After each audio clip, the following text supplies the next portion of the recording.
Às vezes é difícil até para o próprio artista se enxergar como um produto, né?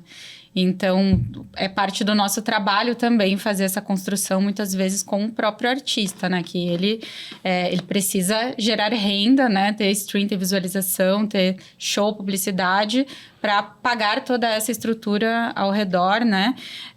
Porque é viver de arte, mas viver de arte também é um negócio, né? Então, isso é super importante. E a gente começou há muitos anos atrás, né? O Bruno até antes que eu, né?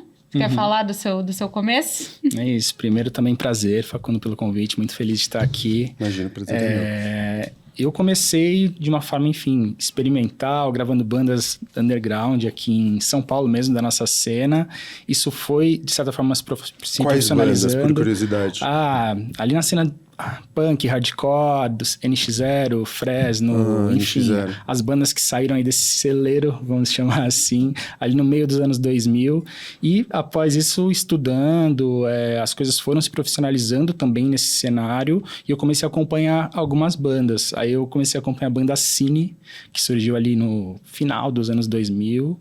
Então, comecei a registrar todos os shows deles, todos os compromissos, subi, criei canal do YouTube deles na época. A primeira banda começou a fazer isso de uma forma mais consistente. Mas já de forma profissional, você já chegava pra banda e você chegava pra banda, abordava a banda e falava, alguém tá gravando o show de vocês? Como que era? Porque... Era um pouco experimental. A gente produzia isso para um portal, né? Chamava LB Vids na época. Então, a gente subia todos os conteúdos de shows ali que a gente gravava por nossa conta e vontade ali, né? Não tinha nenhum retorno financeiro com isso e nem objetivo também naquela fase, né? Era mais para aprender e pra gente se jogar mais no audiovisual. Depois disso, com o Cine, a coisa teve já uma cara profissional, os primeiros cachês sendo pagos ainda com caráter de freela, né? Fiquei 3 anos com eles na estrada, registrando tudo, tinha uma fanbase muito fervorosa, assim, então foi legal ter esse primeiro contato também de resposta sobre os conteúdos, a galera muito aficionada.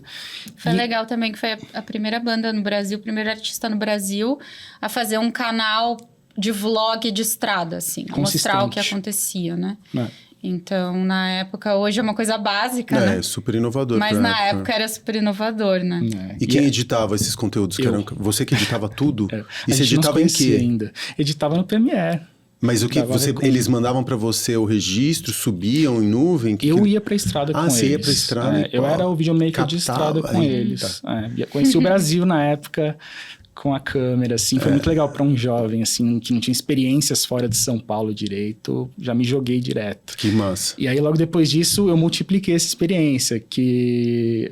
Eles estavam na época no mesmo escritório do Chitãozinho Chororó, e aí o manager deles veio falar comigo, a banda também, uma época esfriou os shows, e aí foi bem quando o Chitãozinho Chororó quiseram começar a documentar mais a carreira deles, estavam fazendo 40 anos de carreira, e aí também fui lá e me joguei com eles na época. E com eles foi engraçado, porque eu tive um complemento em relação ao Cine, conheci o interior do país, né? Comecei a ter as diferentes formas de consumo também de conteúdo, porque era um público completamente diferente. A estrutura é completamente diferente, né? Porque Chitãozinho e Chororó tem uma... Outra coisa. Né? É outra coisa, outro mercado. Andava de jatinho, né? De jatinho, nossa, outra história. Só hotel estrelado. Exato. E aí também fui aumentando as experiências no audiovisual. Cheguei até a gravar um DVD deles na época, dirigi alguns projetos, né? Em paralelo a isso, outras coisas foram acontecendo, né?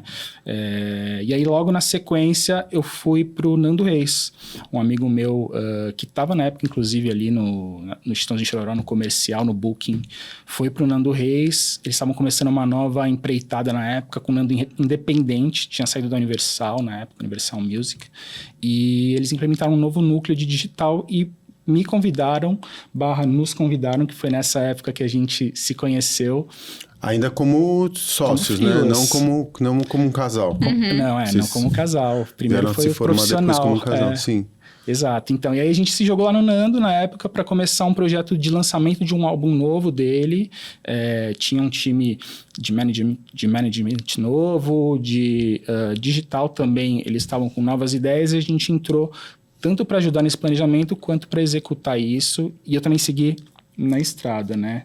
E aí, na parte do álbum, enfim, Carol ali teve várias ideias também para esse lançamento, para a gente poder também ter conteúdos na rede do Nando. A Carol trouxe muitas ideias ali de coisas que não estavam sendo executadas. Quer falar um pouquinho também disso? Carol, vocês se conheceram no trampo do Nando. No do Nando. Isso. E você fazia o que pro Nando, Carol? Eu fazia a parte de marketing mesmo, de criação de conteúdo. E desse planejamento. Tipo copy e tudo mais? E esse Rede social. Rede social e esse planejamento também de marketing digital, no sentido de, vamos lançar o disco, quais vão ser as ações, o que o Nando vai fazer, né? Como que vai ser esse conteúdo e tal. E como que você chegou nisso? Porque você é do interior? Sou do interior do Rio Grande do Sul. Quando a gente se conheceu pela internet, né? Eu morava em Blumenau, em Santa Catarina. E lá tinha uma cena também na época de rock independente muito forte. E aí eu tinha um emprego normal, assim, né? Em agência de publicidade lá da região. E fotografava shows, escrevia para blogs. Escrevia para um blog aqui de São Paulo, para um site aqui de São Paulo, chamava Zona Punk. E aí, com isso, eu acabei conhecendo pessoas de São Paulo, né? Eu cuidava na época de Orkut, comunidade do Orkut, Fotolog, trama virtual, MySpace das bandas de lá, né? E aí, em dado momento, eu conheci uma amiga do Bruno, que era amiga de uma banda daqui de São Paulo, da Fake Number. E aí, ele falou, eu tô precisando de alguém mais de conteúdo, de rede social, porque tá tendo essa demanda aqui. E eu gosto de fotografar, de filmar, né? Não quero fazer exatamente essa parte. E aí tem uma menina lá no Sul que eu conheço, ela é boa, ela faz umas bandas. E aí a gente se conheceu pela internet, a gente ficou quase um ano trabalhando junto, sem se conhecer, né? E deu super certo desde o começo, assim, essa união do conteúdo, né? Da criação do conteúdo com a execução criativa disso também, né? Porque a gente pegou uma virada de chave há 12, 13 anos atrás, mais ou menos, quando a gente começou a trabalhar juntos, que o mercado digital estava no começo e aí estava aquela crescente. As marcas meio já estavam entendendo o que elas precisavam fazer, mas nos artistas ainda estavam num momento de muita transformação na música, né? As plataformas... Quando a gente começou, não tinha Spotify ainda, né? No Brasil. Então, era Audio, se não me engano. Tava um momento... Bem embrionário ainda. Tava um momento meio nebuloso, porque os CDs não vendiam mais... E ainda não tinham exatamente as plataformas, então tava meio que no lance da pirataria, da música independente. Todo mundo ficava na pirataria, né? Eu me lembro disso. Napster é até anterior, mas todo mundo tava baixando música. Então, a gente pegou esse momento em que os próprios artistas e grandes artistas da música brasileira também não sabiam o que fazer. Porque era novo para todo mundo, estava todo mundo no mesmo barco, né? Tipo a inteligência artificial agora, é novo para todo mundo. Não importa se você é o CEO de uma multinacional ou se você é de uma pequena empresa de bairro. A inteligência artificial é novidade para todo mundo, né? Então, tava todo mundo aprendendo e a gente pegou A gente era muito dos ratos de internet, do conteúdo. Foi um momento muito bom para audiovisual também, em que equipamentos começaram a ficar mais acessíveis, né?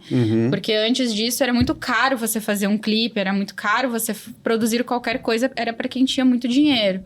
E aí o audiovisual começou a se tornar mais acessível para pessoas que estavam começando, estavam na faculdade, como o Bruno, como eu que também na época comprei uma câmera DSLR e fotografava shows e tal. E aí a gente acabou pegando essa onda, assim, a gente viu desde o início que essa questão da gente unir a ideia com a execução dela funcionava muito bem com os artistas, assim, né? E isso acabou virando uma tendência de mercado depois, né? Das próprias agências montando suas estruturas de audiovisual e todo mundo passando a produzir vídeo. Então, a gente acabou pegando esse barco.